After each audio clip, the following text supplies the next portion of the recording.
सानवी जी, America से। राधे राधे महाराज जी। महाराज जी, मैं परिवार सहित अमेरिका में रहती हूँ। आपका सत्संग एवं एकांतिक वार्तालाप पिछले 2 सालों से सुन रही हूँ। अगले वर्ष कॉलेज जाने वाली हूँ, जहाँ मुझे अकेले रहना होगा। अपने भविष्य को लेकर चिंता होती है कि कहीं कोई गलत निर्णय ना ले लूं, क्योंकि मित्रों के साथ होते ही उनकी बातें ज्यादा रुचिकर व प्रभावशाली लगती हैं। मुझे भय है कि मैं भक्ति मार्ग से दूर ना चले जाऊं। महाराज जी, मेरा मार्गदर्शन करें कि मैं कैसे स्थिर रहूं। सबसे पहली बात है कि पूरी लंका में एकमात्र महाभागवत विभीषण जी रहते थे और रावण भी नहीं जान पाया। उनके दरबार में जाते थे, पूरा घर परिवार ऐसे मिल मिला के रहते थे। लेकिन विभीषण जी बिल्कुल अलग थे सबसे। लंका निश्चर निकर निवासा, और यहां कहां सज्जन कर वासा। तो अगर हम ये सोचे कि हमारे मित्र सब भगवत विमुख हैं, संसारिक हैं, और मुझे भक्ति से गिरा न दें, तो पहली बात तो मुझे ये संशय ही नहीं करना चाहिए, क्योंकि मैं भगवान के आश्रित हूं। जब लंका में रह के विभीषण जी भक्ति कर सकते हैं, तो हम भी भगवान के अंश हैं। अमेरिका या कहीं भी रहे, भगवान की भक्ति बहुत अच्छे से हो सकती है। जब हमारा निर्णय कमजोर होगा, तो हम भारत में रहें, वृंदावन में रहें, तो भी भ्रष्ट हो जाएंगे। क्या वृंदावन में नहीं भ्रष्ट हो जाएंगे? हमारा निर्णय कमजोर है तो हम कहीं भी गिर सकते हैं। अगर हमारा निर्णय कमजोर नहीं है, पक्का है, तो कोई भी हमें नहीं गिरा सकता। जो रहीम उत्तम प्रकृति का कर सकत कुसंग, चंदन विष व्यापत ने लपटे रहत भुजंग। चाहे जितना कुसंग मिल जाए, कोई फर्क नहीं पड़ता, क्योंकि हम अपने पर इतनी निष्ठा दृढ़ होनी चाहिए। पहली बात बच्चा ये है, चाहे बच्चा हो चाहे बच्ची, हमारी हाथ जोड़कर प्रार्थना है कि आजकल ये जो गर्लफ्रेंड बॉयफ्रेंड रूपी विष चला है, इससे अगर पहले अपने आप को परिपक्व रूप से बचा ले, तो आगे का मार्ग बहुत प्रशस्त हो जाएगा। हम दोस्ती का विरोध नहीं करते, दोस्ती करो। बच्चा बच्ची से दोस्ती करे, बच्ची बच्चा से दोस्ती करे। जैसे मित्रवत खेल, हंसना बैठना उठना, चरित्रहीनता नहीं। तुम्हारा अगर दोस्त बढ़िया बन जाए, तो अपने माता पिता से सलाह लेकर के उसे आजीवन का साथी बना लो। आजकल छोटे छोटे बच्चे चरित्र, तो अगर चरित्रहीनता है तो फिर भक्ति का, फिर वो निष्ठा वाली बात नहीं रहेगी।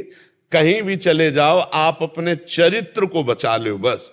पहले ये कहा जाता था कि जिसका धन गया तो कुछ नहीं गया, और जिसका मतलब स्वास्थ्य गया तो कुछ गया, और जिसका चरित्र गया तो सब कुछ चला गया। Money is loss, nothing loss, और health is loss, something loss, और character is loss, everything loss. सब कुछ नष्ट हो गया। और आज है उल्टा चलता है ले। और जबकि विज्ञजनों ने कहा, धन का नाश कोई नाश नहीं माना जाता, स्वास्थ्य का नाश थोड़ा नाश माना जाता है, लेकिन यदि चरित्र का नाश हो गया तो सब कुछ नाश हो गया, कुछ नहीं बचा। तो हमें लगता है जो आज समाज में हमारे फैल रहा है virus, girlfriend boyfriend live in relation वाला, ये बहुत हानिकारक है। इससे हमारे पवित्रता, हमारे विचार, हमारी धार्मिकता, हमारी निष्ठा सब नष्ट हो रही है। माता पिता रोते रह जाते हैं, बच्चे बच्चियां एक भी उनकी बात ना मानकर मनमानी आचरण कर लेते हैं। अब वो रो के क्या करें? ये आज की पढ़ाई लिखाई है। तो हमें यही प्रार्थना बच्चा कि आप तो भक्त हो, तभी तो आप यहाँ आकर प्रश्न कर रहे हो।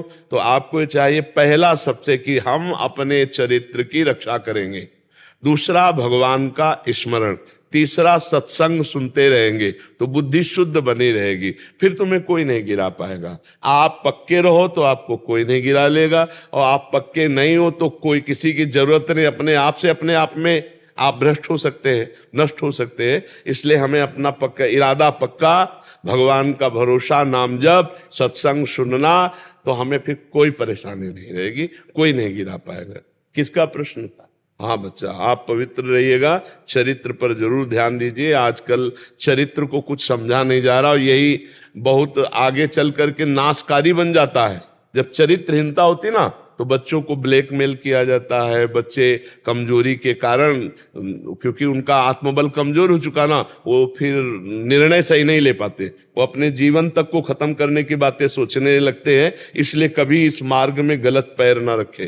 और माता पिता जैसा मित्र कोई है नहीं, हम आपको बता दें। अपने माता पिता को अपनी बातें शेयर करना चाहिए, और माता पिता को बच्चों को इतना भयभीत नहीं कर देना चाहिए कि वो आपसे बात ना कर सके। तो इसलिए कभी कोई ऐसी गलती ना करे, और कभी अगर गलती हो जाए तो अपने माता पिता से, गुरुजनों से शेयर कर दे, तो वो बचाने के पक्ष में सारी कोशिश करके हमको बचा ही लेंगे पक्का, क्योंकि वो पूरा जीवन जिए हैं, तो उनको हर रास्ता पता है कि यहाँ से कैसे निकला जा सकता है।